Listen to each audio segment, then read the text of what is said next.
আসসালামু আলাইকুম। ওয়ালাইকুম আসসালাম। তো আপনি এখানে এসেছেন কেন বলবেন একটু?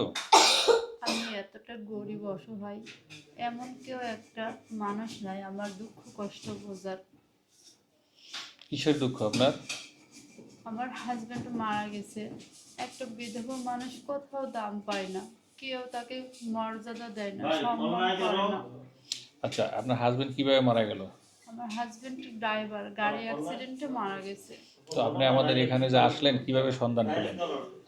আমার একটা বোনের, মানে পাড়া প্রতিবেশী বোন হয়, ওর বিয়ে হয়েছে, ওর মাধ্যম থেকে আসছে। তো আপনি কি চান? এখন একটা স্বামী চান, তাই তো? একটা ভালো মনের একটা মানুষ চাই। আপনার নাম কি? আমার নাম মোসাম্মদ সানজেদ বাড়ি আক্তার, কোথায়? যশোর। আপনার সাথে যোগাযোগ কিভাবে করবে? আপনাদের মাধ্যমে। দর্শক, স্ক্রিনে যে নাম্বারটি দেখছেন এই নাম্বারটি ইমো এবং হোয়াটসঅ্যাপ আছে। যদি আপনাদের কারো ভালো লাগে এই বোনটিকে, স্ক্রিনশট দিয়ে ছবি তুলে আমাদেরকে পাঠিয়ে ভয়েস করে জানিয়ে দেবেন, আমরা যোগাযোগ করিয়ে দেবো। ধন্যবাদ।